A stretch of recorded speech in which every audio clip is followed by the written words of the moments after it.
Halo, Hadir, Prof. Mbak Eko ada, Prof. Cuman mungkin beliau Pak Eko. Pak Eko, Ibu Eko ya sudah baik. Jadi Ibu harus menemukan apa ya yang di Gen Z ini yang menjadi uh, problem utamanya gitu. Kira-kira apa gitu ya Bu? Kesiapan Gen Tadi Bu Z. mengatakan Gen Z orang yang begini. Terus bagaimana agar bisa itu apa sih teori-teori yang relevan di situ? Harus dicari teori-teorinya, banyak teori ya, apalagi sekarang Ibu lagi belajar organizational behavior. Tentunya di situ banyak teori-teori tentang individual outcome, tentang teamwork, bahkan tentang bagaimana kontribusi terhadap organisasi. Nah, itu mulai digali teori-teorinya, Bu. Ya. Gitu ya Bu Eko Ya, ya. Prof. Bu Eko Terima sudah kasih, Prof. punya. Nah, ini apa? Saya tadinya pengen tahu karena Pak Ferry kan sudah menugaskan menyusun bab 1. Tapi sebenarnya bab 1 itu tidak terpisah dengan bab 2. Jadi saya ingin Bapak Ibu dengan kuliah saya itu sudah ada bab 2 dan bab 1. Nanti syukur-syukur di pertemuan berikutnya Pak ini dengan kalau bisa sih sudah bab 2 dan bab 3 di pertemuan berikutnya sudah bagaimana membahas hasil pengolahan data. Jadi kalau bab 2 kan berkaitan dengan teori-teori, kemudian definisi konseptual variabel, kemudian bagaimana membuat kerangka teori penelitian kita, kemudian bagaimana di bab 3 nanti bagaimana mengukur variabel, kemudian bagaimana menganalisis data, itu di bab 3 kan. Ini tadi yang sudah saya absen semua sudah terabsen? Apa ada yang belum? Pak Iman? Saya belum, Prof. Ketua kelas? Saya belum, Hah? Prof. Bu Rahma. Oh, jadi ini nanti tolong Pak Iman ini kalau di apa namanya ini ya, si akad ya. Iya. Si akad itu sampai nomor 18 itu Bu Eko. Oh, berarti Baik, ada yang iya. Belum ada di si akad nih. Nomor 9 siapa? Coba satu dulu. Ibu siapa? Rahma. Bu, ini Ibu di nomor di ininya nggak ada namanya ya. Namanya iPhone ini, Bu. Oh, dulu, Mbak, rename. saya bantu. Berapa orang berarti, Pak Iman? 20, Bu. Yang belum ada kelas ini ada berapa orang? 20. 22 atau 23 ya? 20. 20. Ada dua yang belum ada. Nanti saya ke Bu Husnul deh untuk ininya. Tanya. Ya nanti ke Bu Usnul tolong di ini ya. Di apa namanya? Ditanyakan kenapa Ya. apa masalahnya gitu. Memang kalau enggak nanti kasihan begitu akhir enggak ada nilai. Oh, siap. Sebentar.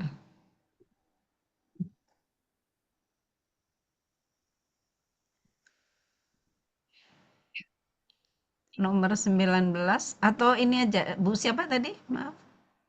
Rahma, Budi Rahmawati. Rahma. Iya. Ya, Prof. Rahmato. Sama Budi Bu Rahma. Rahmawati, Prof. Rahma. NIM-nya Ya. berapa? Budi Rahmawati, ya. Baik.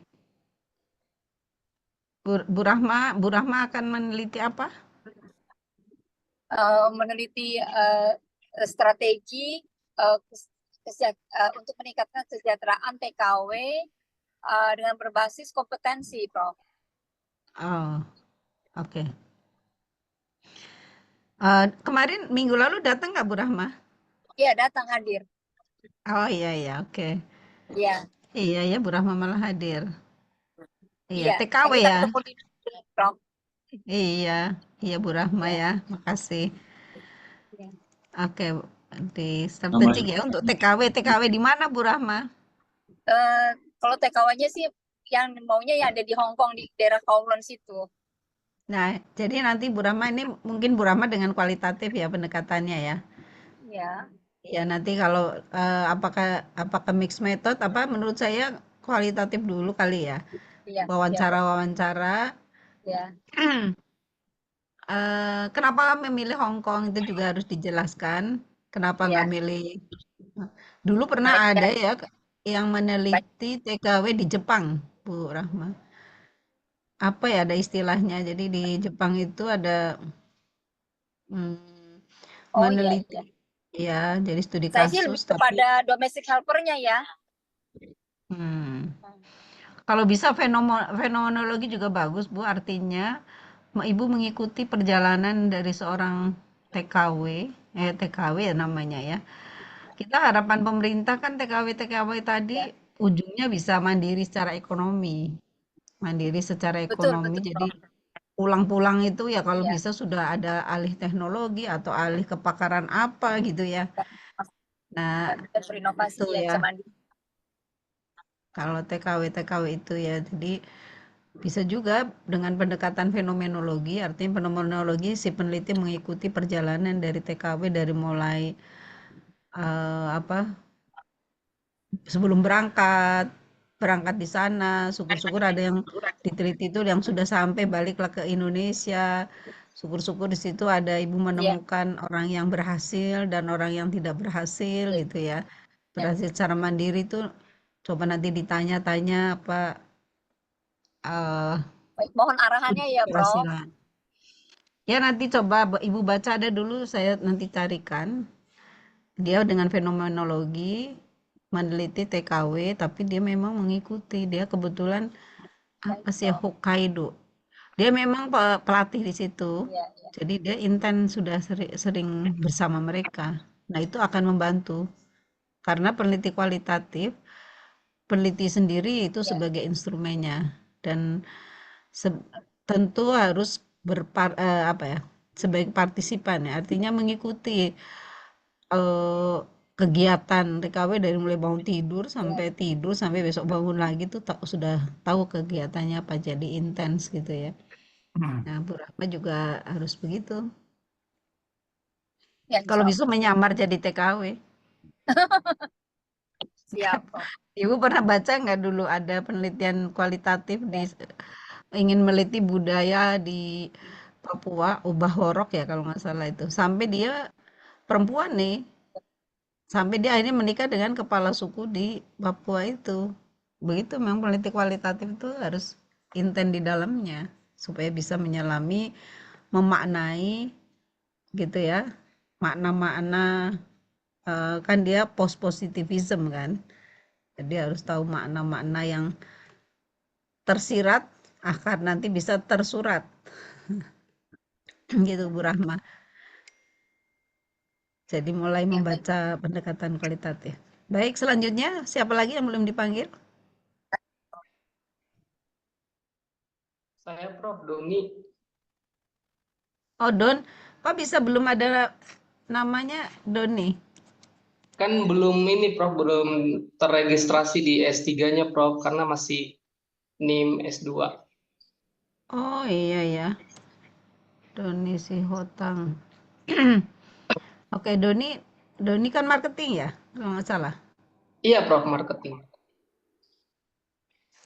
Itu waktu di tesis sudah diuji nggak? Diujikan belum waktu di MM?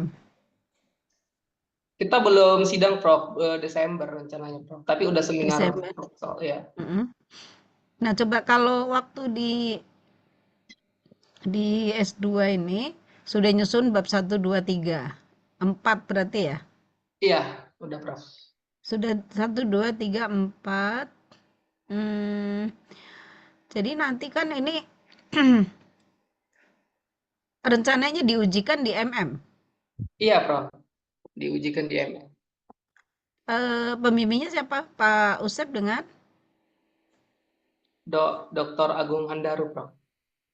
Oh, Usep Agung Handaru. Oke. Eh, berarti bab 3, bab 4 sudah ya?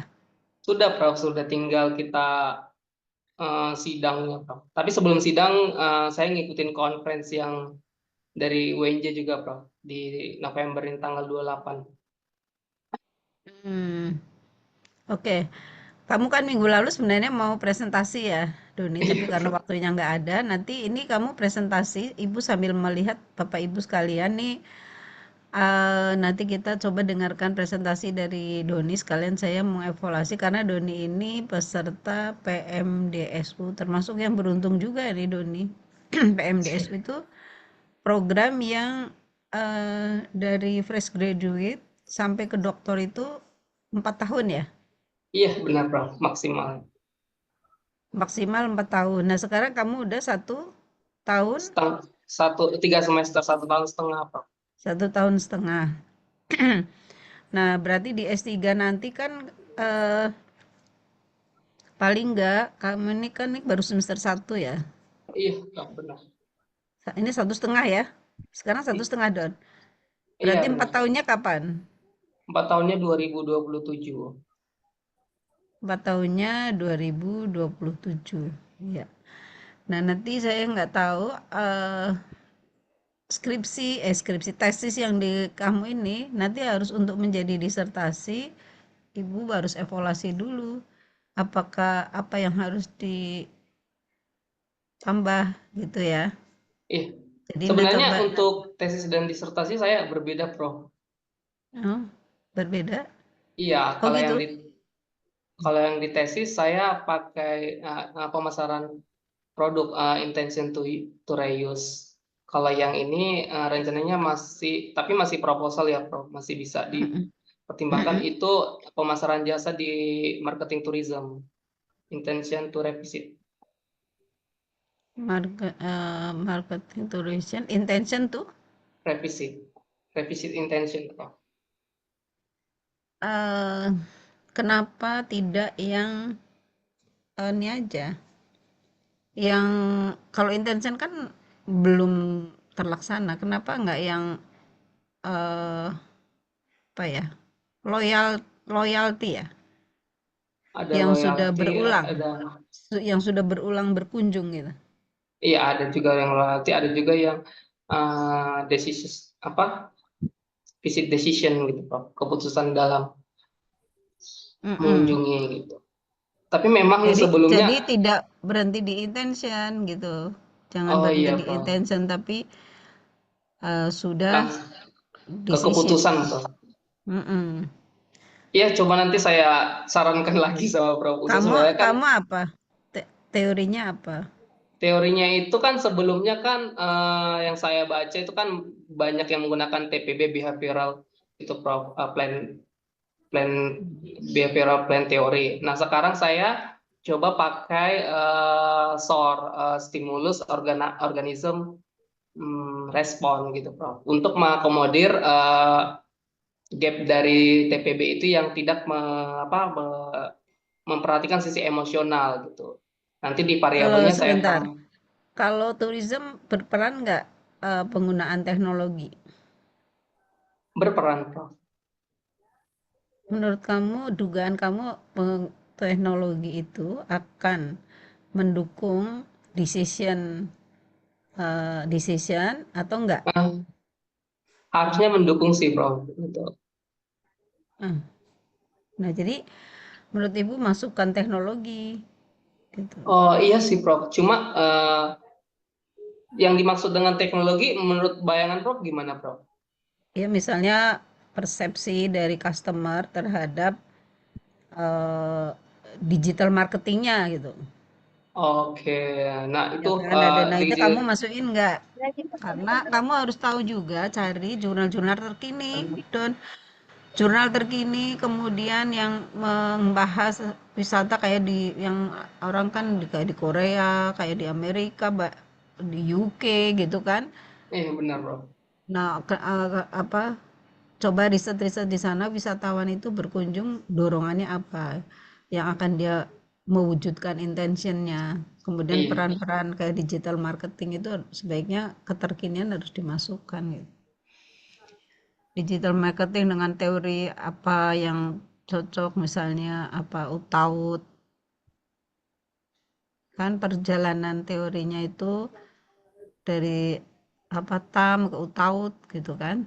Iya benar. Coba nanti Saya tolong di dipresentasikan di ya. tesis pakai UTAUT sih bro.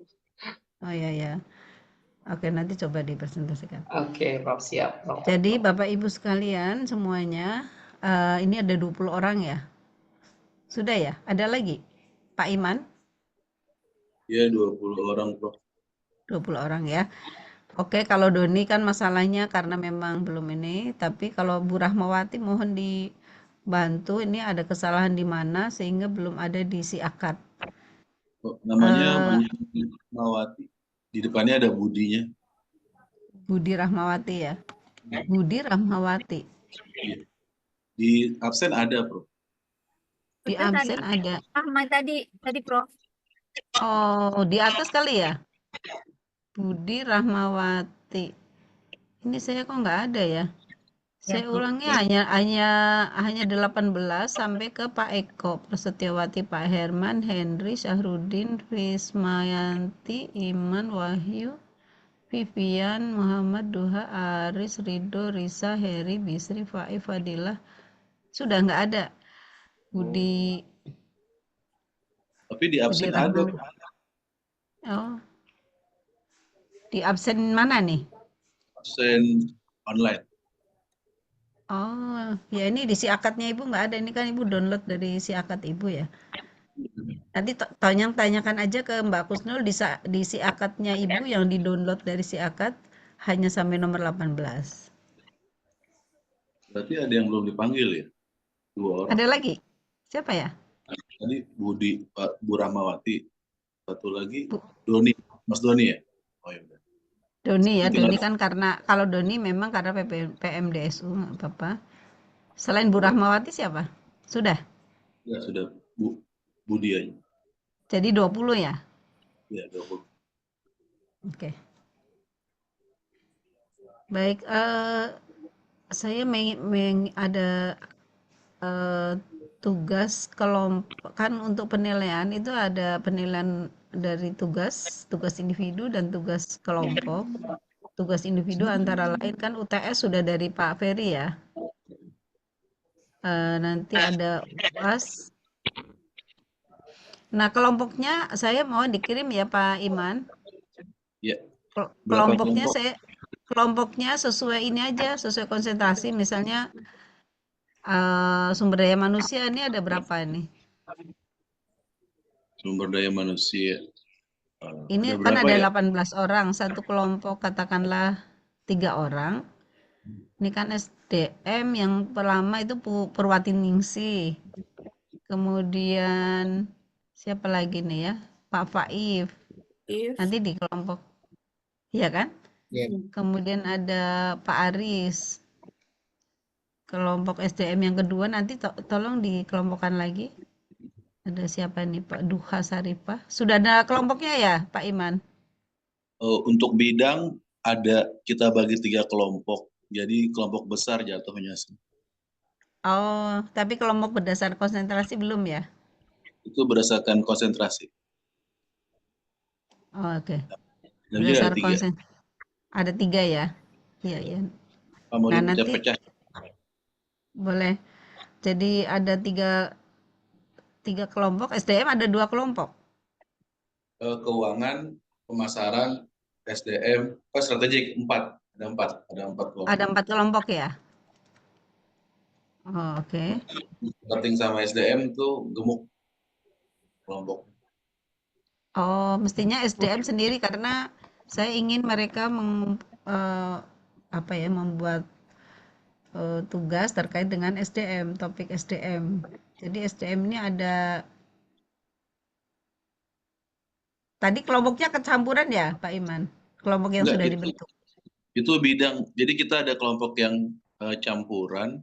Maksudnya ini ada Oh, kelompok dari kuliah lain. Tapi kalau kita untuk Metopen, kemarin saya saranin tolong buat kelompok per bidang. iya Jadi benar. kita 4 kelompok besar. Hanya MSDM pemasaran ini di sini gemuk dari 4 orang. Oh, kali pemasak SDM jadi 2 kali Pak Iman. Bikin 2 Iya, pecah aja. Kalau maaf pemasaran pecah pecah. aja. Iya, SDM pecah, kemudian pemasaran juga pecah kali ya. Keuangan hanya Strategik 4, strategik hanya 3 orang. Nah, strategik satu kelompok. Ya. SDM berarti ada berapa? 2 kelompok mungkin ya. Marketing ada 2 kelompok ya. Pasti strategik dan keuangan itu 7. Jadi 20 kurang 7, 13. 13 SDM sama pemasaran. Oh, berarti 13 itu dibagi 3 ya. SDM 2, pemasaran 1 gitu. Pemasaran sih kalau nggak salah Pak Hermansyah, Pak Pemasaran ada Heri. 6, Pak. Izin Oh, bantu. 6 ya? Pemasaran ada berarti 6. berarti 67, SDM 7 berarti ya? SDM Iya, 7. SDM 7, Pak.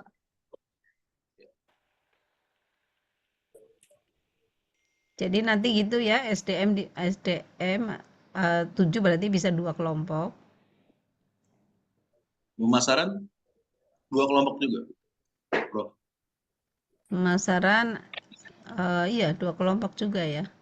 3 pemasaran. Ya, kalau Harus kalau SDM kan bisa 3, bisa 4. ya. Nanti tolong dibentuk ya SDM. Nah, tugasnya nanti gini, yang kelompok itu membuat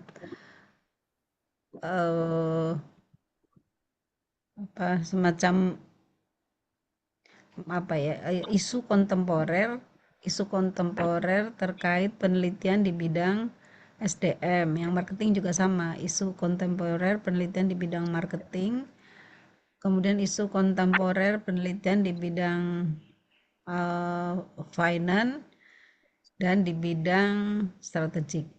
Nah, untuk melihat isu kontemporer, isu penelitian terbaru, berarti kan paling tidak kita mengumpulkan riset di bidang masing-masing melalui artikel yang terindeks, yang bereputasi selama 4 tahun terakhir. Katakan satu orang dalam grup mendapatkan 5 artikel atau ya paling tidak 5 artikel. Berarti satu kelompok kan punya 15 artikel.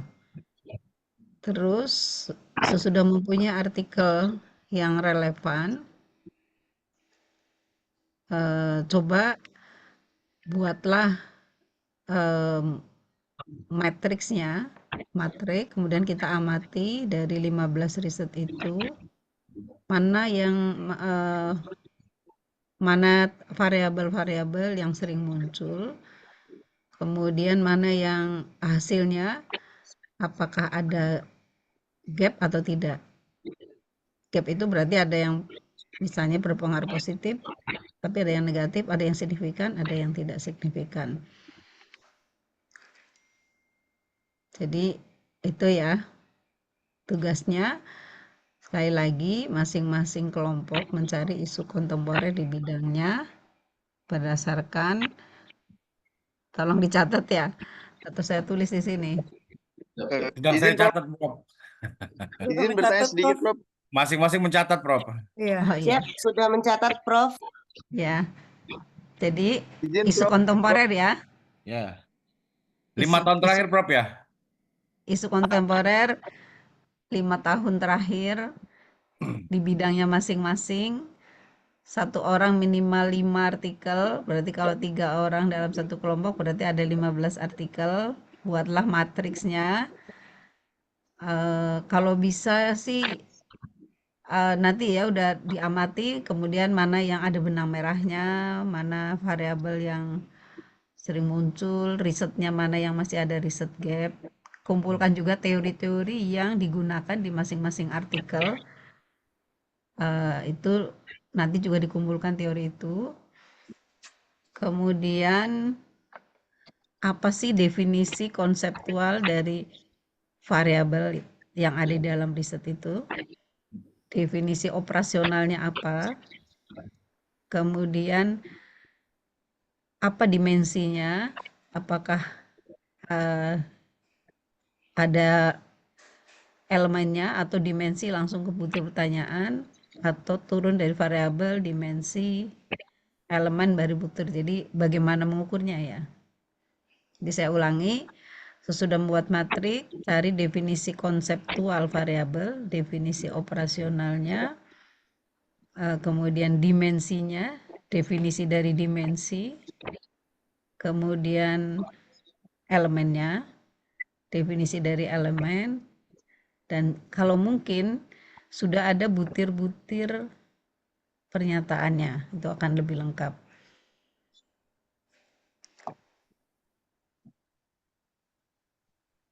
Izin Prof, untuk keuangan, dia kan langsung kalau di MSDM itu jatuhnya elemen ya kalau kita ya.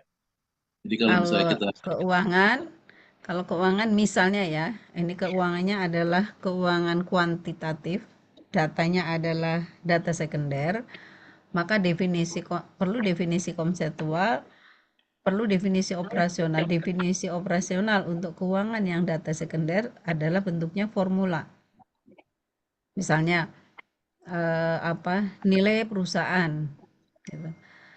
Corporate value. Ada yang menggunakan Tobin's Q. Tobin's Q rumusnya apa? Ada menggunakan EVA, Economic Value Added. Gitu. Rumusnya apa gitu, langkah-langkahnya.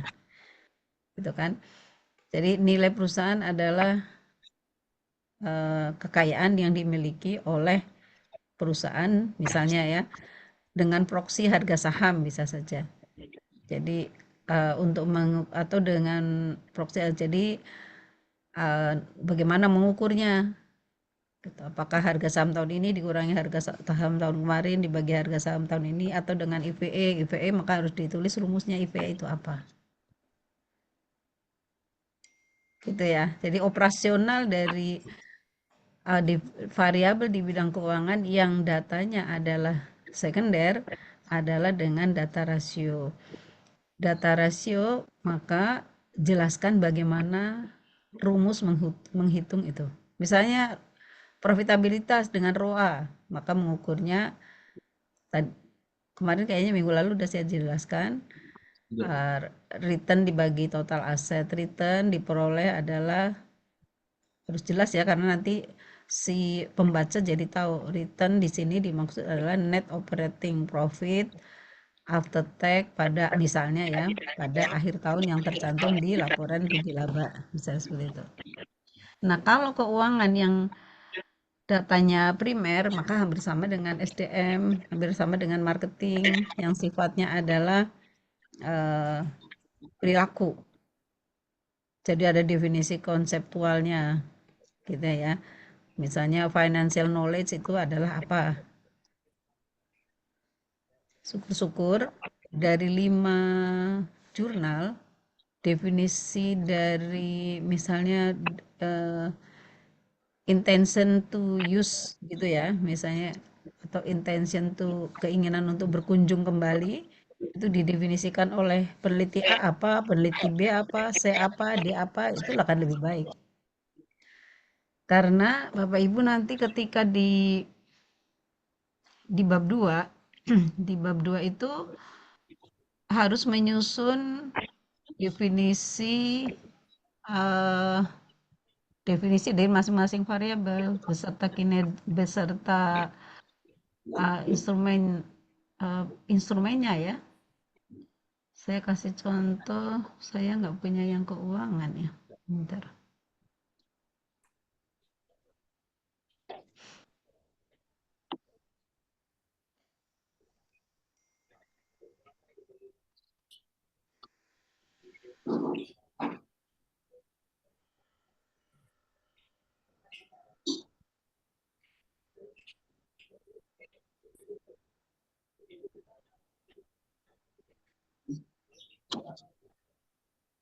Saya share screen apakah sudah? Belum bisa ya?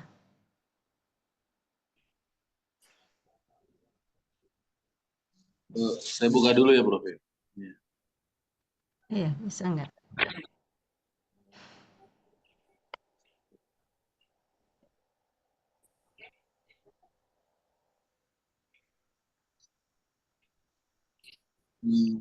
Kayaknya nggak ada hambatan, Prof. Hmm? Untuk di-share ada hambatan di sana, Prof. Ini sudah kelihatan nggak? Kelihatan, ya. Kelihatan, Prof.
Kalau misalnya kayak gini ya, kalau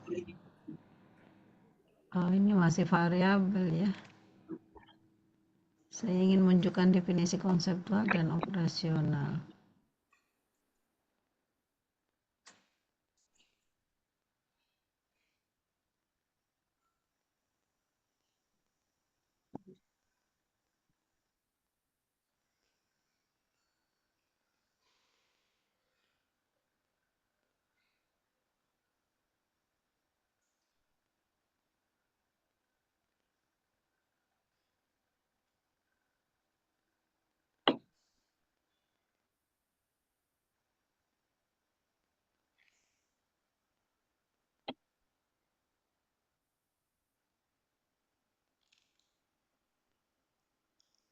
Nah, ini kan definisi konseptual ya.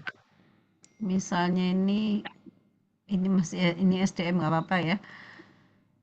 Kebetulan ya saya banyak, tapi sebenarnya beberapa saya ada juga penelitian keuangan, strategik, tapi ini untuk menjelaskan definisi konseptual dulu.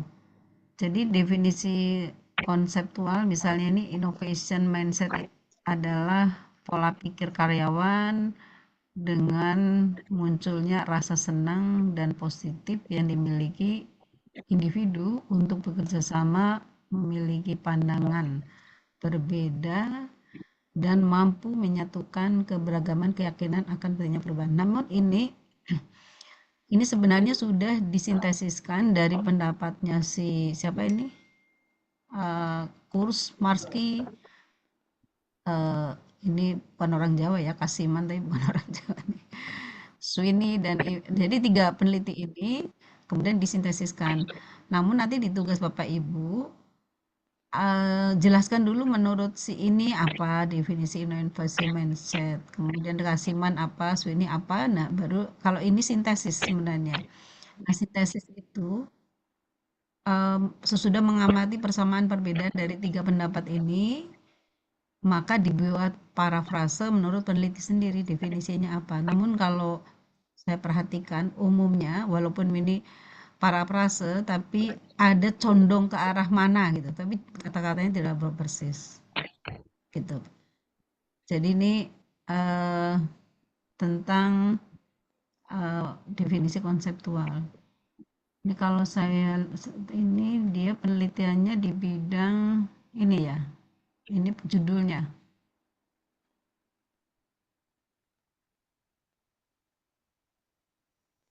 judulnya ini. Kemudian ini rumusan tujuan dan rumusan masalahnya.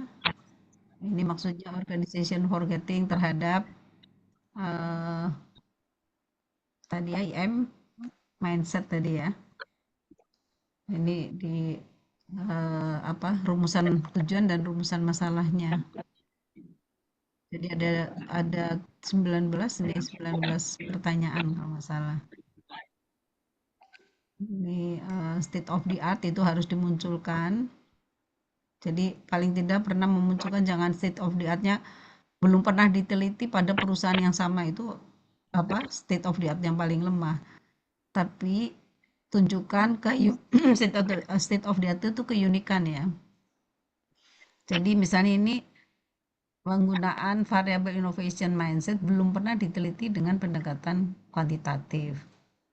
Jadi pendekatan lain menggunakan variabel ini atau ini. Nah ini yang lebih normal. Jangan karena hanya ini, kalau orang-orang yang nomor 2 aja tidak punya riset gap, akhirnya yang seperti nomor 2. Kalau bisa paling nggak ada 2 ini.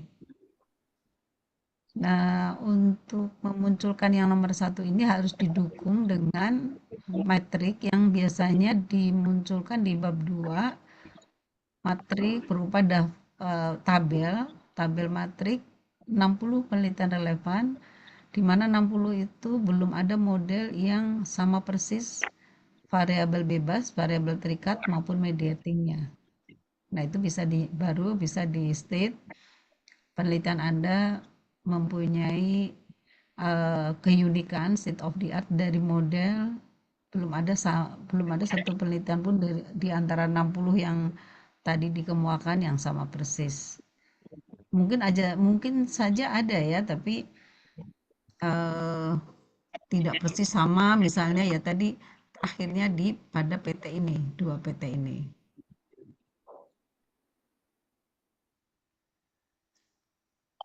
Nah, ini definisi konseptual. Nah, nanti membuat matriknya seperti ini. Boleh bervariasi ya, tapi paling tidak matrik ini menunjukkan variabel yang diamati. Kemudian ini yang paling kanan ini biasanya variabel main problemnya. Main problem itu Y-nya. Atau ya ini Y-nya. Nah, ini adalah X-nya bisa juga tidak hanya X tapi ada variabel Z. Z itu variabel nama simbol untuk intervening variabel. Bisa juga intervening dinyatakan dengan simbolnya Y2, Y1 gitu. Tapi tidak X, karena kalau X itu untuk exogenous. Exogenous itu variabel yang mempengaruhi tapi tidak dipengaruhi. Jadi panahnya tidak ada panah menuju ke dia. Gitu. Jadi panahnya dia karena merupakan sebab ya, exogenous. Kalau di exogenous misalnya di keuangan, misalnya variabel yang terkait dengan investment policy, dividend policy, funding policy gitu ya. Kalau ujungnya misalnya terkait, kalau yang variabel terikatnya merupakan organizational financial performance gitu. Kalau di SDM kemarin kita ada personality, ada teamwork, ada organizational environment, ada individual mechanism, itu sebagai variabel yang berpengaruh terhadap variabel Y-nya yang umumnya adalah besarannya ya, individual performance, komitmen organisasi. Tapi kemarin kalau performance ya, performance itu sudah cukup banyak, jadi nanti SDM tolong tidak job performance gitu ya, turunannya dari situ. Nah, ini bentuk metriknya bisa seperti ini, bisa ditambah dengan metodenya, kemudian bisa ditambah juga dengan ini yang tanda centrang-centrang ini diganti dengan apa sih pengaruhnya, signifikan atau tidak. Kalau ini centrang aja kan kayaknya kurang informatif ya.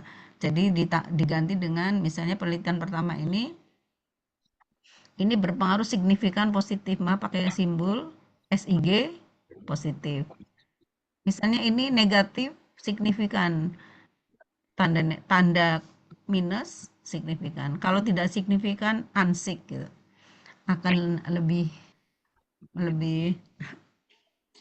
informatif seperti itu. Sehingga kita akan bisa lihat riset gap. Misalnya ini yang meneliti OE ini ada berapa ya? Ada 5. Ternyata 3 itu positif, 2 negatif. Berarti itu kan masih ada gap ya. Usahakan metriknya pakai simbol. Jadi tagihannya tugas kelompok nanti ada metrik seperti ini, isinya tadi berapa? 15 artikel dari 3 orang tadi. Nah, kalau bisa sih ya mungkin saja ya karena independennya akan beragam, tapi dependennya kalau bisa sih namanya relevan ya sudah mengacu kepada satu dependen ya, apa yang dipilih dari penelitian kontemporer itu. Atau misalnya mau 2 juga boleh. Ini kan 1 berarti ini kan dari 11 dependennya sama semua. Kalau untuk tugas mungkin bolehlah ininya 2 gitu ya. Ini berarti kan sama semua. Memang sebaiknya sih kalau kita mau meneliti, kalau Y-nya IM, maka cari penelitian lain yang Y-nya juga IM. Jadi kata kuncinya adalah IM, nanti akan muncul di sini kan beragam. Oke. Nah, ini dia modelnya. Ini cukup banyak ya. Dia ada pengaruh langsung. Kalau bisa ini ya simbol ini Y31. Ini dikasih kode 3 ya. Jadi ini Y31 berarti pengaruh dari variabel 1 ke 3. Ini dikasih kode 3. Tapi ini pengaruh langsung. Jadi kalau menghipotesiskan sebaiknya yang langsung dulu ini kan. Misalnya ini H1. Ini H2, H3, H4, H5. Ini yang langsung ya. Kalau secara persamaan ekonometrik berarti kalau yang ini yang jalur pertama, jalur yang langsung kan bahwa innovation mindset sama dengan fungsi dari ini ya, Y31 plus B32 plus Y32 plus B31 plus Y33. Itu secara ekonometriknya modelnya. Kemudian model 2 adalah yang ini, yang berpengaruh langsung ke knowledge management, terus kemudian yang berpengaruh ke sini, kemudian yang secara keseluruhan berpengaruh ke sini. Nah, ini sebenarnya kayak PET analisis ya untuk membangun ekonometrik, tapi di dalam model SEM berarti kita akan mempunyai persamaan secara keseluruhan ini terhadap innovation mindset, mana variabel yang paling berpengaruh, mana yang kurang berpengaruh, bagaimana peran knowledge management sebagai ini intervening apa mediating apa control ya menurut Anda? Intervening. Knowledge management ya, Intervening. apa Pak ya intervening, betul. Ini adalah intervening. Ini ada ribet juga ya, ini ada intervening dari ini berarti kan dari kompetitif ke organization learning ke knowledge management baru ke innovation mindset. Nah, ini ada melewati 2. Kalau tahu nggak bedanya full mediating dengan partial mediating?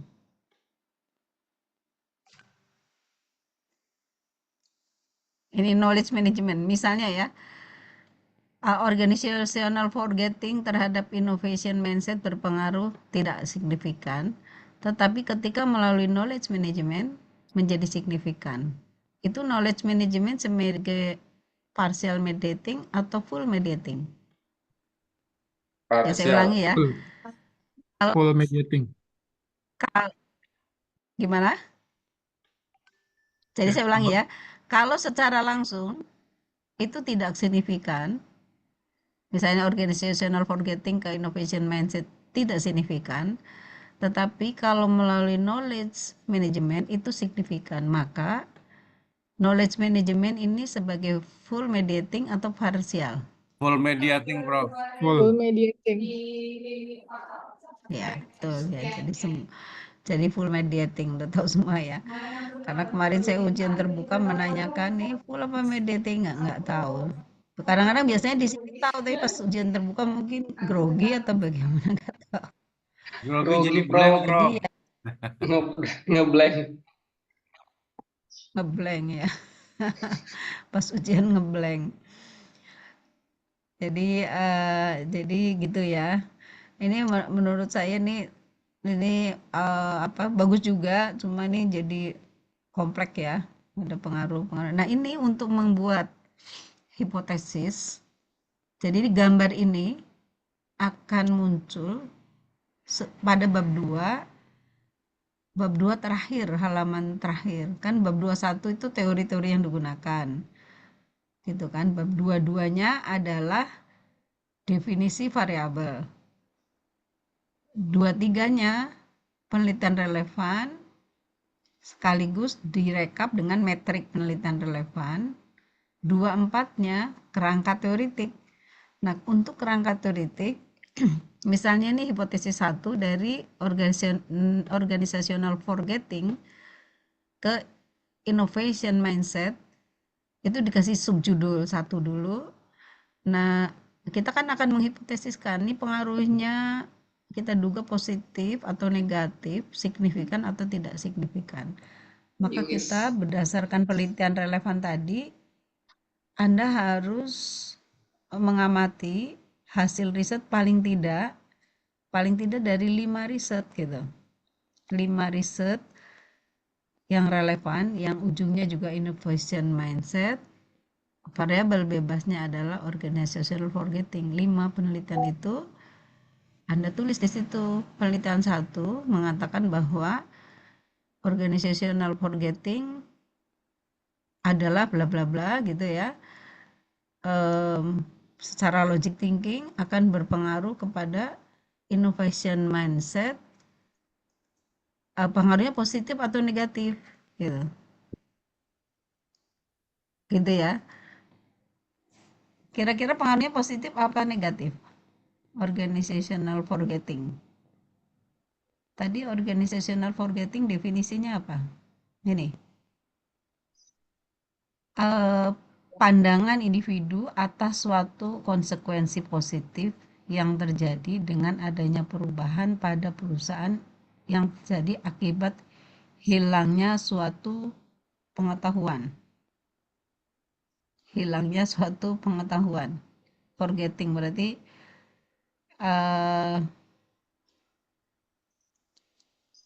apa ya? Melupakan ya, melupakan yang lalu. Adanya perubahan. Ini kira-kira akan berpengaruh positif atau negatif terhadap mindset?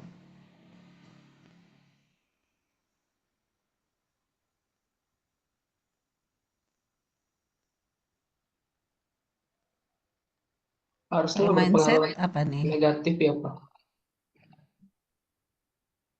Harusnya berpengaruh negatif. Iya. Coba dikit.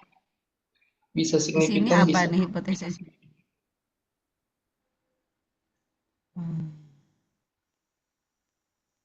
Ini positif ya. Oh, tapi knowledge management. Tidak berpengaruh terhadap knowledge management.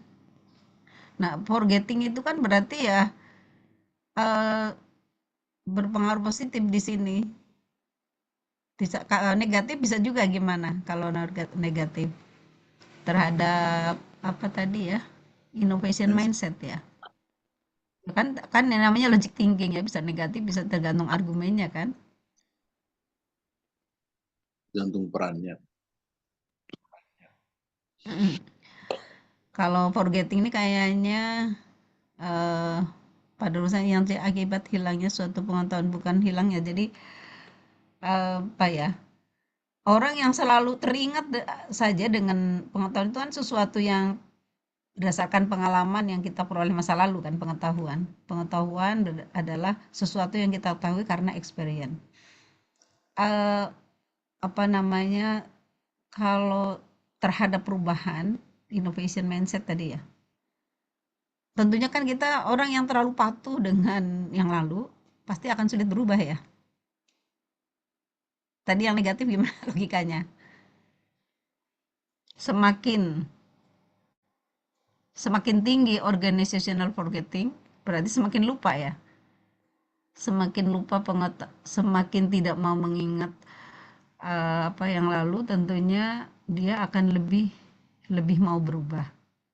Gitu ya. Ini di sini positif. Tapi saya rasa benar positif karena tadi ya, organizational forgetting adalah bagaimana seseorang melupakan ya, bukan melupakan, mau tidak patuh banget dengan pengalaman yang lalu. Kan suka ada kalau kita nyuruh orang, kok ini bikin surat begini, biasanya begitu Bu, gitu kan, biasanya begitu, yang lalu begitu gitu. Sehingga dia tidak inovatif gitu ya. Menurut Anda gimana?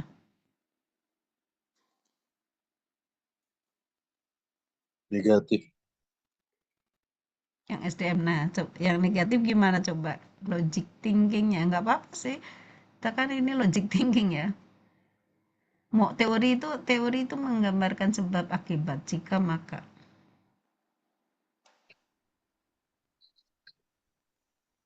Nah, ini kesimpulannya ini nih.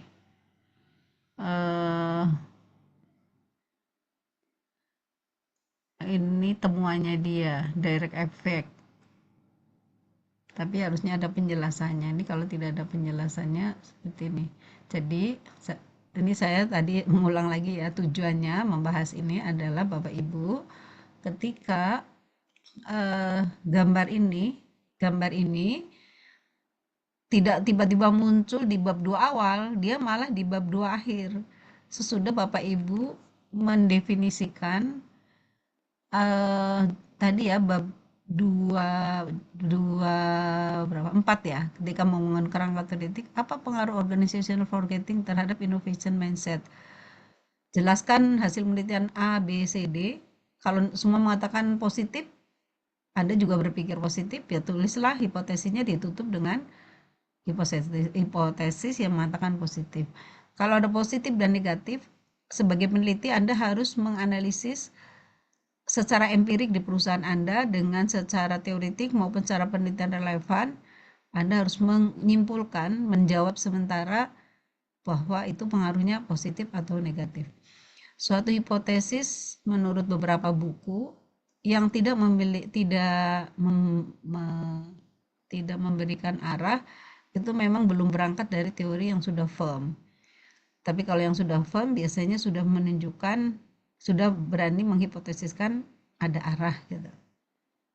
Jadi sebaiknya kalau sudah ada dukungan yang kuat, berikanlah hipotesis yang sudah menunjukkan arah positif ataukah negatif. Dan selalu kan kita namanya riset itu uji signifikansi, jadi ada kata berpengaruh positif signifikan misalnya gitu. Nah ini sayangnya ini nggak ada hipotesisnya. Ini hasil-hasilnya tentunya ini hasil penelitian, nanti di bab 4 Bapak Ibu harus menulis seperti ini. Nah ini ada novelty-nya. Ini sebenarnya menurut Ibu ini tahu 87,2% ini apa ya? Hasil penelitian memiliki nilai yang tinggi dalam mengukur pengaruh seluruh variabel independen terhadap innovation mindset 87,2%. Ada yang tahu apa ini? Ukurannya apa kalau statistik? Koefisien determinasi apa? Ya, koefisien determinasi. Biasanya dikasih kodenya apa ya? KD mungkin KD R kuadrat. R kuadrat. R square ya. Ya, pintar berarti sudah tahu ya, R square. Ya, berarti sudah tahu lah Bapak Ibu kan udah S3, itu yang seperti itu sudah harus tahu. Oke, berarti sudah tahu. Kemudian namanya ini yang kesimpulannya. Oke. Jadi ada implikasi, ada saran ya. Kalau implikasi itu ini ya, kalau di kita ya, di panduan kita, implikasi adalah sesudah kesimpulan. Implikasi adalah sesuatu yang perlu dipertahankan. Kalau ada istilah komendasi sama rekomendasi ya, implikasi itu komendasi, sesuatu yang perlu diapresiasi. Kalau saran, rekomendasi, sesuatu yang perlu ditingkatkan. Jadi di bab 5, sesudah kesimpulan, itu ada implikasi, ada saran. Implikasi itu sama dengan komendasi, saran itu rekomendasi. Implikasi sesuatu yang harus diapresiasi. Dalam penelitian ilmiah harus didukung oleh fakta, hasil riset. Kalau kita akan menyarankan sesuatu yang harus bertahankan, misalnya tadi ya, dari penelitian tadi ada variabel, ada dimensi. Kita melakukan suatu analisis, ada 2 analisis, yaitu analisis statistik deskriptif dan statistik inferensial. Untuk kesimpulan yang untuk pengujian hipotesis itu melalui pengujian statistik inferensial, yaitu besarnya pengaruh. Kalau yang untuk implikasi dan saran ini berangkat dari inferensial dan deskriptif. Jadi kalau inferensialnya misalnya yang paling berpengaruh apa, kemudian dimensi apa di variabel tersebut yang paling tinggi. Nah, paling tinggi respon dari respondennya terhadap dimensi tersebut atau elemen. Nah, kalau yang responnya paling tinggi apalagi didukung dengan loading factor tinggi. Jadi kalau ada suatu dimensi dalam suatu variabel yang direspon tinggi, misalnya dinyatakan dengan jawaban hampir 70% menjawab sangat setuju dan loading faktornya di atas 7 misalnya, dan loading faktornya tinggi, maka itu suatu hal yang perlu dipertahankan. Sini ada nggak ya? Contohnya nggak ada ya. Jadi biasanya adalah misalnya nih, mampu memaknai pengetahuan. Oh ini mungkin. Ini adalah rata-ratanya 3,882. Oh ini KM 15. Jadi ini pada knowledge management, pertanyaan nomor 15, itu rata-ratanya dianggap tinggi, yaitu 3,882. Sehingga ini perlu dipertahankan, mampu memaknai pengetahuan.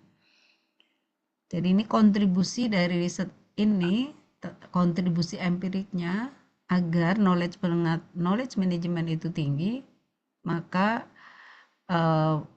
respon bahwa responden ini sangat memaknai pengetahuan, sangat mampu memaknai pengetahuan, maka ini harus dipertahankan. Kemudian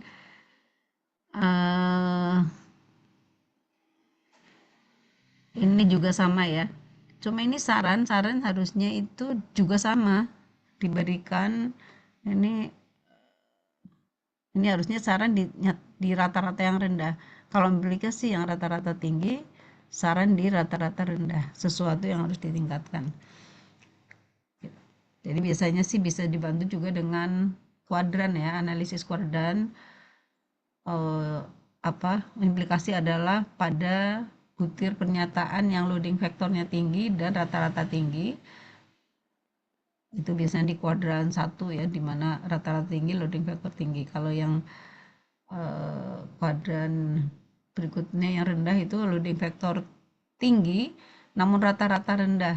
Nah, itu perlu ditingkatkan. Artinya Kalau loading factor itu apa? Artinya loading factor tinggi itu mengukur kemampuan variabel apa? Terhadap variabel latennya, variabel teramati terhadap variabel latennya. Jadi saran adalah pada butir pernyataan yang direspon rendah namun loading factornya tinggi itu menjadi saran. Kalau implikasi adalah pada butir pernyataan atau dimensi ataupun indikator dengan rata-rata tinggi dan loading factor tinggi. Gitu. Ini sebenarnya variabelnya menurut Ibu bagus nih ya tadi, tidak variabel kalau yang SDM ya tidak itu saja. Ini udah lumayan nih variabel, enggak job performance, ujungnya selalu di sini performance. Ini lebih ke innovation mindset dan ini adalah variabel interveningnya. Ini variabel exogenesnya. Nah ini menurut Anda sebaiknya kan kalau SDM ada dari untuk menghasilkan individual outcome, di sini inputnya adalah yang ada di dalam kemampuan individu itu sendiri dan di luar individu. Nah menurut saya ini competitive advantage intelligence ini adalah yang ada dalam diri karyawan, sedangkan dukungan terhadap dia ini berupa organizational culture dan organizational forgetting. Ini sudah bagus ya di penelitian sisanya. Nah ini contoh dari penelitian terdahulu. Nah ini juga ya untuk menampilkan PPT harus betul-betul dipilih. Kadang-kadang PPT yang ditampilkan kalau ini menurut Ibu sudah bagus karena dia memilih ini satu model, kemudian ini metodenya, kemudian ini ada goodness of fit-nya, kemudian sudah ke tabel hasil penelitian sehingga kita tahu apakah dia berpengaruh signifikan atau tidak. Kemudian ada pengujian direct effect. Ini ada novelty-nya. Kemudian dia masuk ke jurnal Scopus Q2 ini. International Journal of Innovation, Creativity and Change.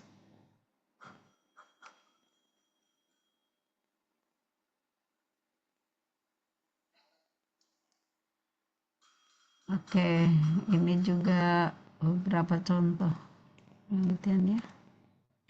Oke, sampai di sini ada yang mau ditanyakan?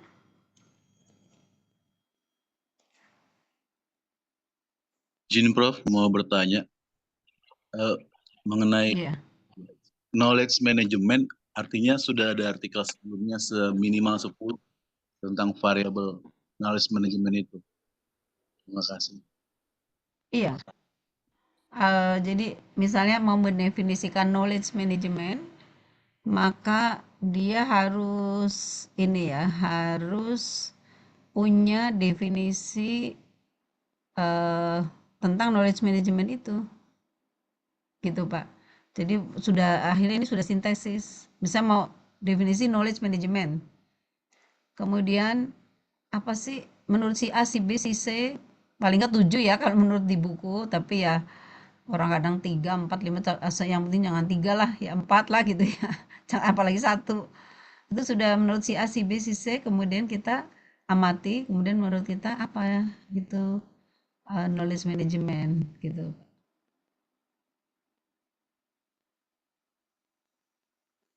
Gitu ya. Baik, terima kasih Prof. Ya. Bertanya Prof, Ya, silakan. untuk terkait dengan tugasnya ini kapan akan dikumpul ya Prof?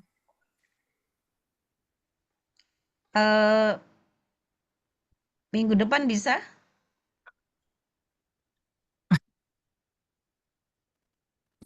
Izin Prof, ini minggu depan bab 1, 2, 3 atau bab 1, 2 atau matriks saja gitu? Matrik aja dulu. Oh, siap. Apa kan gini ya, metrik dulu, kemudian definisi konseptual dari variabel itu,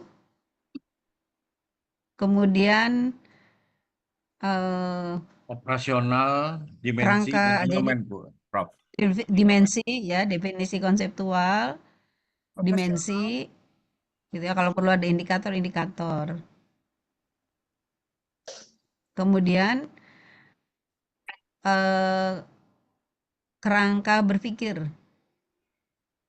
Kerangka berpikir tadi kan nanti menghasilkan suatu apa model ya, model penelitian. Kemudian hipotesisnya. Jadi kan bab 1 yang Pak Ferry saya nggak tahu apa bisa dikaitkan, boleh juga kalau dari Bapak Ibu kan sudah menyusun bab 1 ya. Kalau ada kaitannya dengan itu juga boleh. Tapi bab 1-nya itu kan sudah individu ya. Iya, Prof. Sudah. Individu. Bab 1 yang Bapak Ibu buat itu individu nggak? Individu, Prof. Tugas UTS. Prof. Oh, itu individu. Nah, ini kalau dari individu-individu itu digabung bisa nggak? Sulit. Beda tema soalnya, Prof. Oh, Sulit. beda. Agak susah sepertinya. Agak susah. Kalau gitu ini bukan, kalau gitu individu aja, tugas individu. Ya, setuju, Prof. Biar Ya, langsung lanjut disertasi. Setuju, Prof. Kalau bisa Ya, Prof. kelompok Saya aja, setuju, Prof. Prof. Ya, Biar biar membuka sekali. Itu pemikiran, aja, Prof. Kalau kelompok. ya kalau Sekalian gitu tugas mendaftar individu review. aja ya. Iya, baik, Prof. Tugas Kalau individu, tugas tapi individu harus jelas ya. dikumpulkan pada saat ujian final aja, Prof. Jadi bahan ujian final aja. Ah. Jadi bahan ujian final. Setuju. Enggak, saya pengen presentasi. Pengen dipresentasikan supaya saya bisa memberi masukan, Pak. Oke, Oh, oke. Masya Allah. Tapi nanti masukannya dikumpulkan jadi ujian final kalau gitu ya, Prof. Biar enak gitu. Kalau finalnya nanti kan masih ada penguji Unggul. satunya ya. Pak siapa? Pengajar. Prof, kalau presentasi mungkin waktunya nggak cukup karena kita 20 mahasiswa. Ya. Nanti perwakilan ya. Oh, Perwakilan dari SDM, perwakilan dari marketing, perwakilan dari finance, perwakilan dari strategik. Oke, siap. Ya, perwakilan yang milih kelompok. Misalnya ini kan kelompok 1 tuh siapa gitu ya, Pak Iman ya, tolong kelompok 1 SDM siapa 2, karena nanti akan ada tugas kelompok. Akan ada tugas kelompok. Kan ini yang mungkin menyatukan dari kita pikirkan tugas kelompoknya apa ya nanti, karena harus ada nilai tugas kelompok kan. Bapak Ibu udah bikin book chapter belum? Belum. Belum untuk mata di kuliah mata ini. kuliah yang lain sudah, Prof. Di Medlit itu sebaiknya yang dikasih Pak Ferry dengan juga ini Bapak Ibu buat book chapter lah, walaupun halamannya sedikit ya, tapi paling tidak mengcover di RPS kita kan 16 pertemuan ya.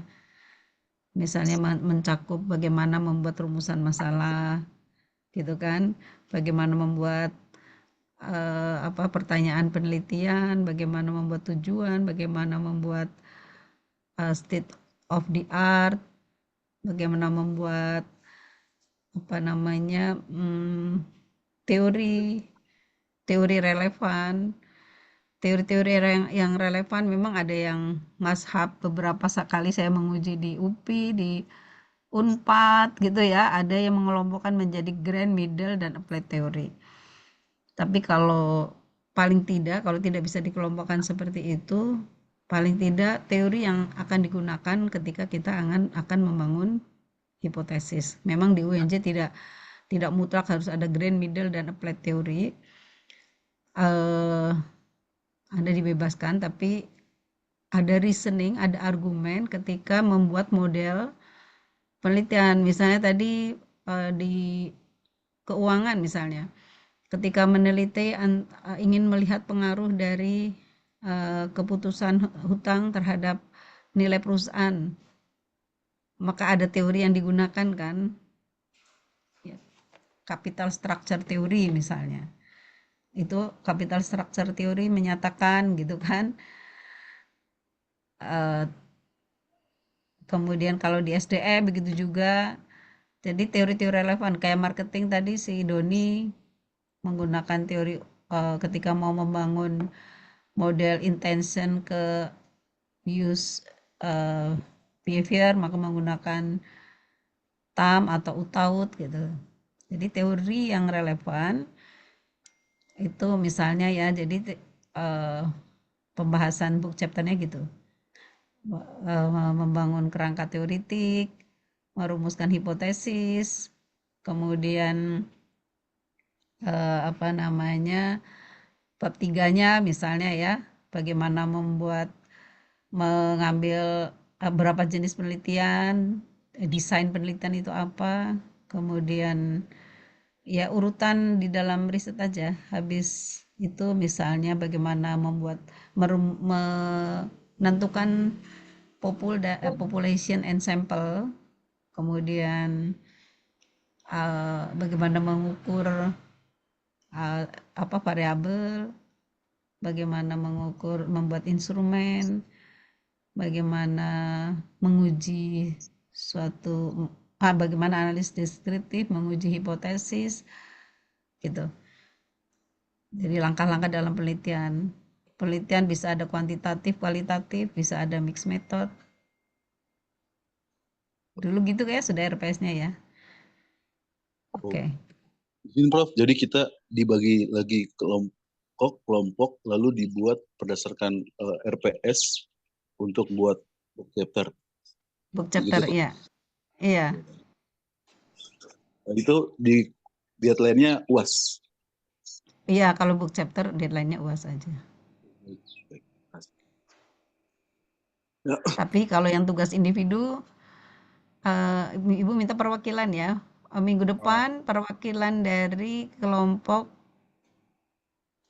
apa? Keuangan Prof, dan boleh izin Prof.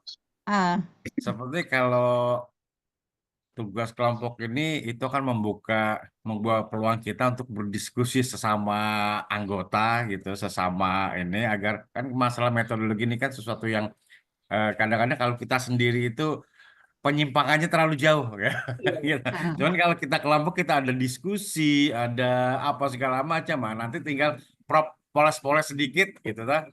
Gimana Prof kalau kita kelompok aja Prof? Biar kita diskusi nih. Prof. Yang book chapter. Yang individu tadi kita jadikan kelompok.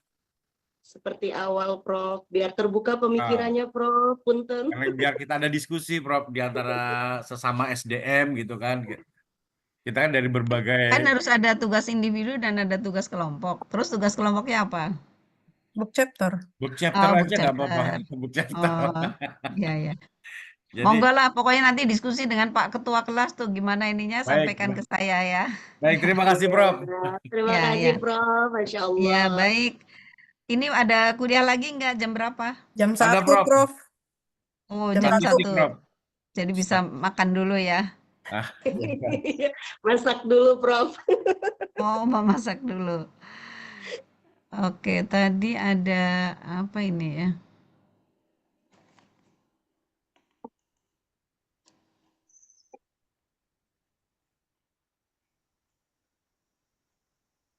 Oh, ini mahasiswanya belum ujian sih, tinggal ujian. Ini kemarin maju ujian tertutup ya, tinggal ujian terbuka. Tapi ini penelitian terlihat nggak, Bapak Ibu? Belum Prof. Belum ada yang di-share Prof. Oh.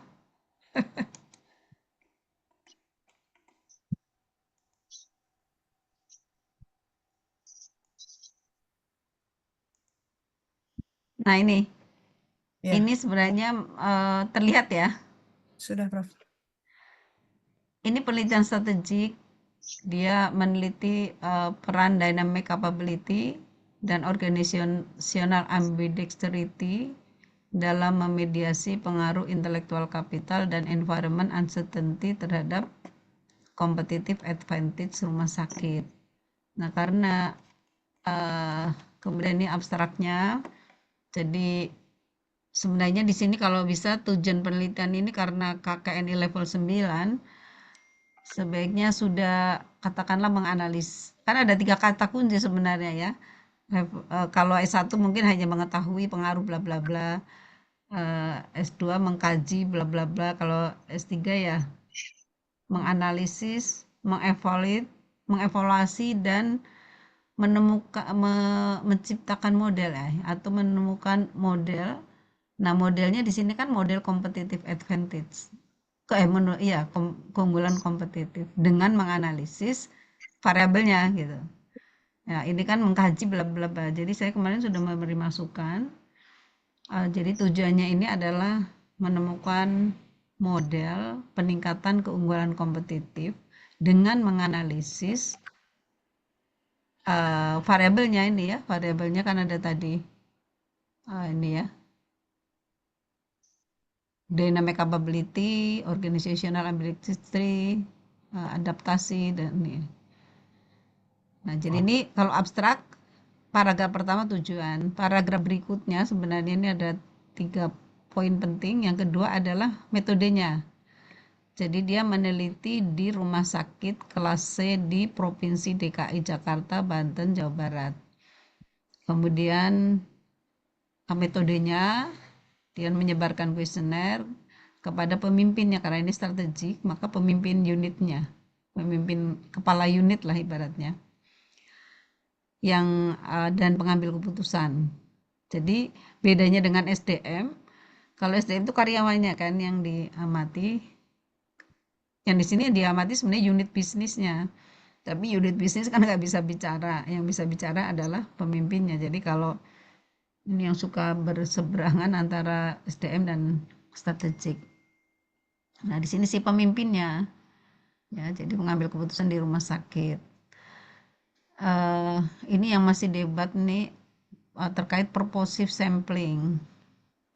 Ya, ini kan apakah dia purposive apa random? Kadang-kadang sejujurnya itu random, hanya saja ketika membuat populasi dia mensyaratkan di sini adalah yang dipilih adalah pemimpin. Nah, kalau pemimpin kan sebenarnya ini populationnya. Jadi ini yang purposive sampling juga ini debatable nih, sebenarnya ini random apa purposive.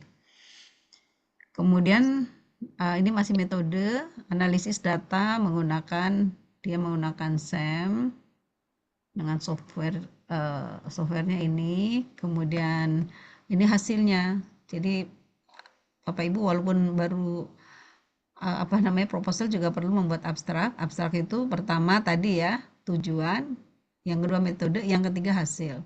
Nah kalau proposal membuat abstrak maka hasilnya adalah modelnya, model konseptualnya.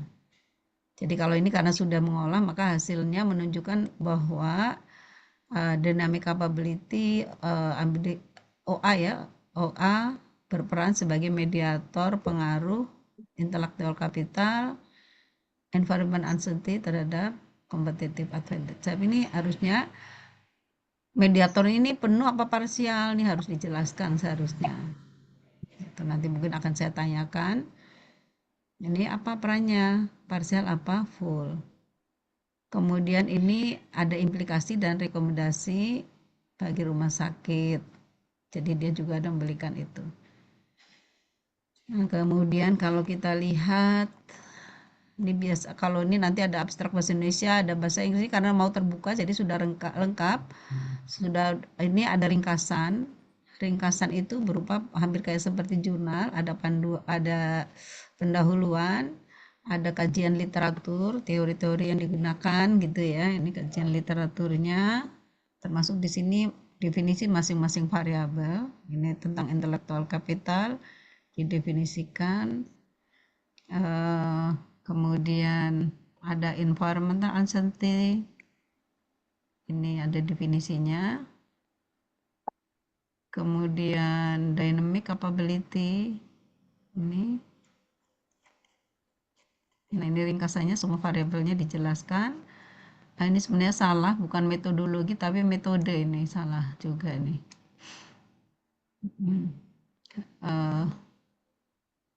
Kalau dulu paduan yang dulu memang metodologi, tapi kemudian ada masukan bahwa metodologi kan ilmunya, tapi yang begini adalah metode. Jadi ini harusnya metode. Ini hasil pembahasannya.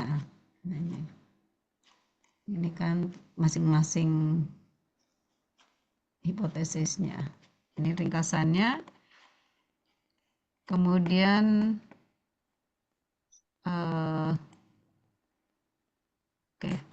Nah, sesudah ringkasan biasanya ini ada tanda tangan promotor, kopromotor, atau pengantar, kemudian dan seterusnya ada daftar isi. Daftar isi ini sudah benar nggak ya? Kita cek ya Bapak Ibu, karena panduan kemarin ada panduan 2022 masih salah.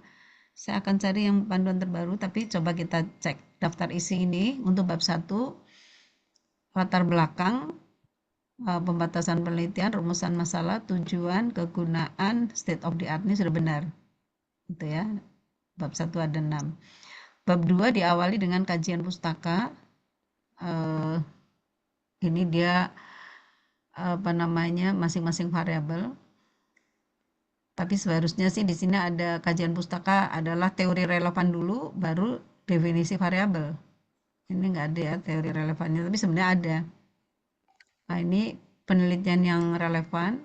Ini kerangka berpikir. Jadi ini tadi penelitian relevan termasuk matrik. Ini kerangka berpikir, berarti ini hipotesisnya ada 13 hipotesis. Ditutup dengan hipotesis penelitian. Ini sudah benar. Cuma tadi teorinya belum ya. Kemudian ini metode benar, bukan metodologi ya, tapi metode ini sudah benar. Jenis, waktu, desain, populasi sampel, teknik pengambilan data, penyusunan instrumen, uji validitas, uji reliabilitas, oke. Teknik analisis data, ingat ya bukan analisa tapi analisis, bukan hipotesa tapi hipotesis. Nah, dia melakukan 2 model ya, ada outer model, ada inner model. Kemudian ada pengujian hipotesisnya. Ini hasilnya ada deskriptif, karakteristik responden, deskripsi variabel penelitian, ada analisis SEM-nya. Jadi ini statistik deskriptif, ini statistik inferensial. Kemudian ini pembahasannya udah lengkap. Keterbatasan ada novelty ya, ini memang sebaiknya gitu ya di bab 4. Ada kesimpulan, ada implikasi, ada rekomendasi, ada praktis, ada teoretikal, ini cukup lengkap gitu ya. Untuk daftar isi sudah menurut Ibu sih itu sudah benar. Tentunya ada daftar-daftar tabel ini sesuai dengan babnya, jangan nanti ada bab tabel 31 ternyata di bab 2 ya, jangan, tabel itu menurut sesuai babnya. Oke, terus nah ini ya, ini latar belakang dimulai dari empirical gap ya, tapi menurut Ibu sebaiknya sih kalau latar belakang dimulai dari theoretical gap atau research gap, baru nanti mengerucut jadi kayak piramida terbalik, mengerucut kepada empiricalnya gitu. Nah, ini kayaknya general background sama empirical background di awal gitu ya. Terus dia menjawab kemengapaan meneliti di rumah sakit, jumlah rumah sakit, kemudian trennya, dia mau ada generalnya itu ketika di COVID, rumah sakit,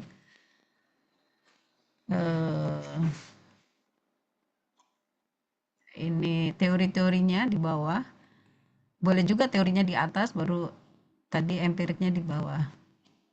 Nah, ini kalau oke.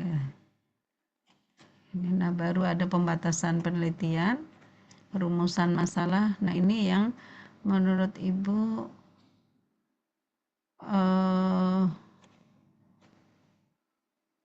ini rumusan masalah ini apa bagaimana ya? Ini yang perlu Ibu bertanyakan ini karena memang belum maju ya, tapi dengan membaca gini Ibu, ini kalau mau mengasih kode di mana ini ya? Kasih kode warna. Ini ya? Ada yang tahu? Di home. Di mana? Ini. Home, di home. Ini Ya, nanti PDF. saya kasih kamu. Iya, jadi saya yang penting tadi ya daftar isinya Bapak Ibu sudah seperti itu ya. Ini saya aja bab satunya. Itu tadi bukan bagaimana ya Bapak Ibu. Sebaiknya kalau bagaimana itu kualitatif. Jadi Iya. sebaiknya apakah ini berpengaruh, apakah ini berpengaruh. Ini bagaimana. Tapi tujuannya di sini udah sesuai hipotesisnya, cuma di pertanyaannya tadi ya. Di tujuan sudah sesuai hipotesisnya. Ini kegunaan penelitian, ada ini, ada praktis. Nah, ini yang nggak boleh bulleting seperti ini ya. Bapak Ibu kalau bulleting ini harus dikasih numerik atau alfabet A, B, C atau 1, 2, 3. Ini dia dengan Fosviewer state of the art. Saya rasa sebaiknya Bapak Ibu juga di bab 1 kalau perlu gunakan Fosviewer untuk menunjukkan penelitian kita baru dan masih jarang diteliti. Ini dia menuliskan perkembangan penelitian dynamic capability dan seterusnya. Nah, ini bab 2-nya. Detik itu. Ini teori-teorinya yang dia gunakan. Ini ada grand, middle, dan applied theory. Dari resources, oh ya, ini dimulai dari teori-teori, resources based theory, kemudian ada teori kontingensi. Ini sudah benar, dimulai dengan teori, baru yang kajian pustaka. Tapi di daftar isi tadi tidak ada ya, tapi ternyata di bab 2-nya ada. Baru kajian masing-masing variabel. Ini kajian masing-masing variabel, kemudian dia kembangkan dimensinya, dan seterusnya. Ini waktunya sudah habis ya. Saya ingin menunjukkan bagaimana membuat hipotesisnya. Ini masih ya? Sampai jam 11. Sampai jam 11. Oh, sampai jam 11. Oke, jadi tadi perhatikan bahwa di sini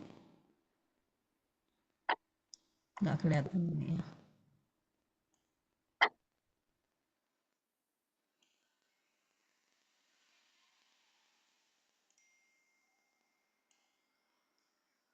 Jadi dia di dalam mendefinisikan setiap variabel itu ada ditutup dengan definisi ya nih, tapi ini dia masih teori nih ya. Oh enggak. Iya, ini cukup lengkap juga. Ini dia mendefinisi apa ya? Strategi ya. Ini kan tentang dia strategik. Jadi dia gunakan bukunya Porter. Ini perhatikan ya. Ini cukup lama nih sebenarnya, Porter 1998. Tapi itu menunjukkan, ini kan udah buku lama, seharusnya nggak boleh, tapi boleh jika kemudian diikuti dengan buku-buku terbarunya gitu. Jadi kan 2021 ya ini.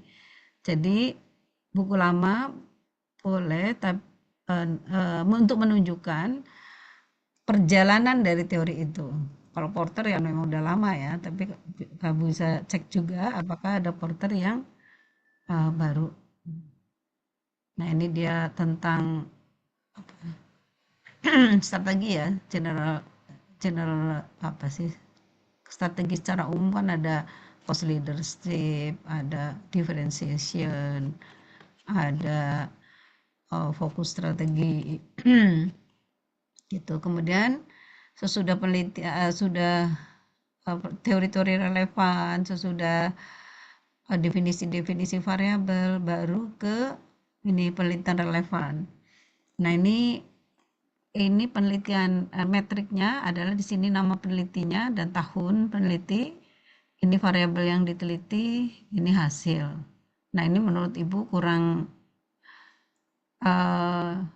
harusnya di sini sudah misalnya hasilnya apa, dalam hubungan antara IC dan kinerja perusahaan, memedisi hubungan IC dan kinerja perusahaan. Tapi di sini tidak melihat pengaruhnya positif atau negatif. Nah, ini ada nih berpengaruh positif.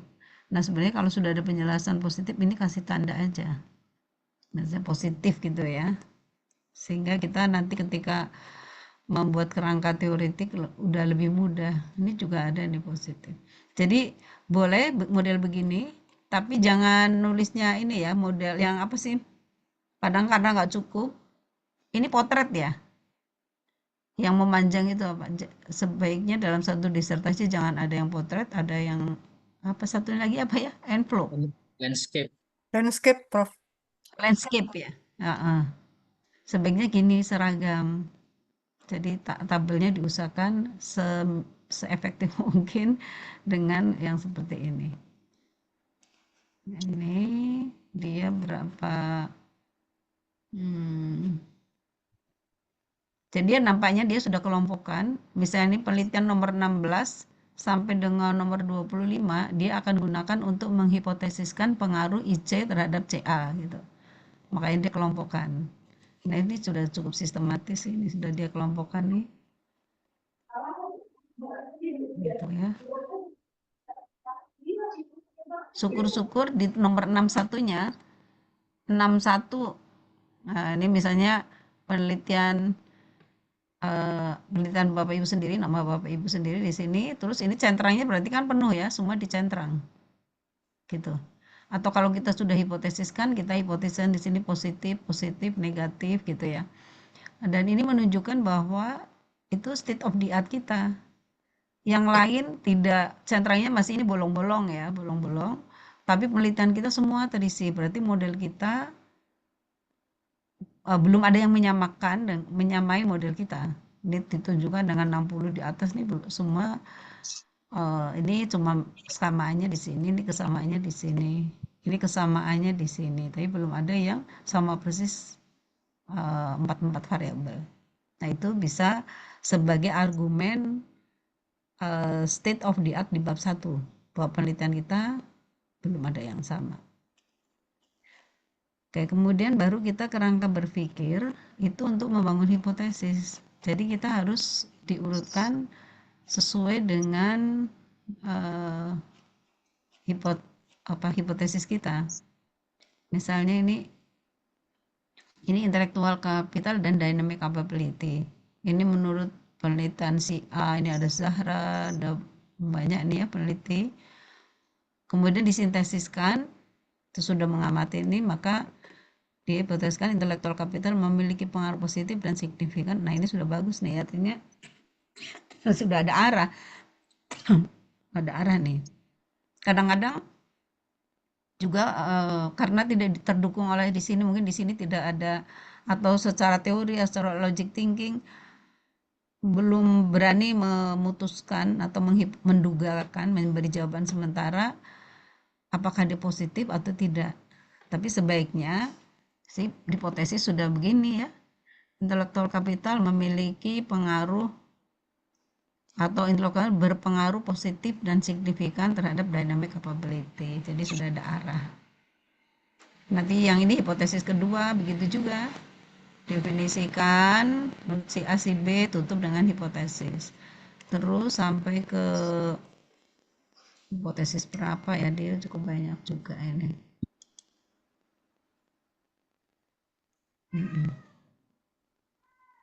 Ini ya. Sampai hipotesis 13. Nah, ditutup dengan gambarnya dia.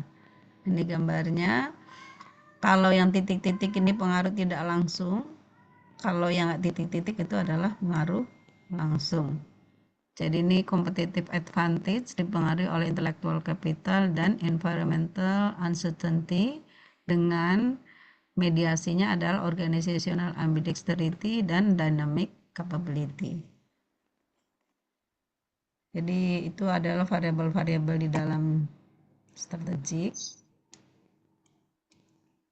Nah, hipotesisnya ini. Jadi sesudah tadi ditutup dengan bunyi hipotesis ini di bab 2 ini sudah benar. Tadi gambarnya salahnya harusnya, oh iya sudah benar di gambarnya di sini. Ya, sudah oke menurut Ibu yang ini. Kemudian metodenya, jenis penelitian. Nah, sebenarnya ya, kalau penelitian nggak perlu seperti ini kan, seperti membuat buku penelitian ya. Kalau bab 3 ya udah, jenis penelitiannya adalah penelitian yang menggunakan pendekatan kuantitatif. Kalau perlu kuantitatif apa? Kuantitatif kan ada kuantitatif, ada komparatif, ada kausatif ya, atau asosiatif. Nah, ini kan kuantitatif asosiatif ini. Tapi dia beri definisi, sebaiknya sih nggak usah. Tapi lumayan definisinya menurut Creswell. Kadang di sini ada menurut apa ya, Trisno, ada menurut yang pengarang-pengarang di Indonesia boleh juga sih, tapi coba berikan di textbook yang standar internasional. Misalnya ini Creswell, oke. Kayak sekarang ini oke, karena ini internasional ya. Ini kalau nggak salah dulu dia pakai ada Sugiono, ada siapa gitu ya. Bahkan ada pengarang yang, nah ini bukunya masih oke karena 2020. Terus tempat penelitiannya ini kelas C. Tapi ini di bab 1 harus dijelaskan kenapa memilih C. Gitu kan, harus ada argumennya. Nah, ini desain penelitiannya. Dia ini langkah-langkahnya, ini bulletin ini sebaiknya diganti alfabet atau numerik. Ini populasinya.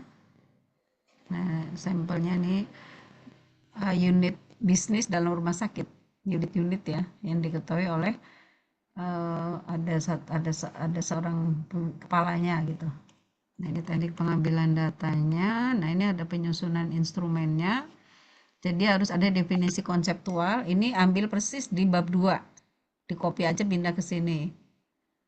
Kemudian ini operasionalnya, gitu kan. Kemudian sebagai pemahaman pemimpin. Ini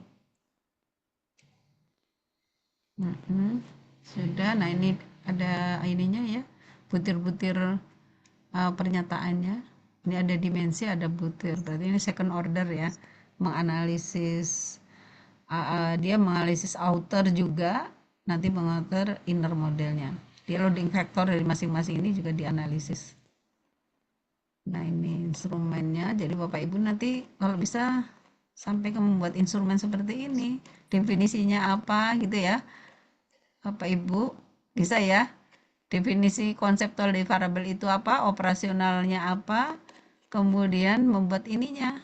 Coba di artikel-artikel itu pasti ada. Ya, baik Bapak Ibu, rasanya karena waktu sudah habis. Ada yang mau bertanya? Ini saya stop share dulu. Ini karena saya ambil karena dia strategik, jadi sebagai contoh untuk riset strategik sebenarnya ada juga yang keuangan ya, tapi nggak apa, nanti lain kali lah. Lain berikutnya saya kasih contoh yang keuangan dan marketing. Boleh di-share, Prof. Yang kita sebagai pegangan nanti. Ya, tapi ini belum bisa karena dia juga belum ujian terbuka, jadi masih confidential. Ya. Yang PPT-nya, Prof? Nanti saya. Oh, PPT ya. Baik, nanti saya share ya. Terima kasih, Prof. Ya, yang PPT nanti saya share nanti melalui Pak Ketua kelas lah, saya ini dulu. Baik, ada lagi yang mau ditanyakan, Bapak Ibu? Cukup ya, karena sudah lewat 4 menit. Demikian Bapak Ibu, sampai ketemu minggu depan. Mudah-mudahan minggu depan ada perwakilan dari masing-masing kelompok untuk presentasi agar saya bisa memberikan masukan. Baik, Prof. Baik, demikian. Foto dulu dong biar tahu untuk walaupun sudah absen tapi foto juga di sini. Oke.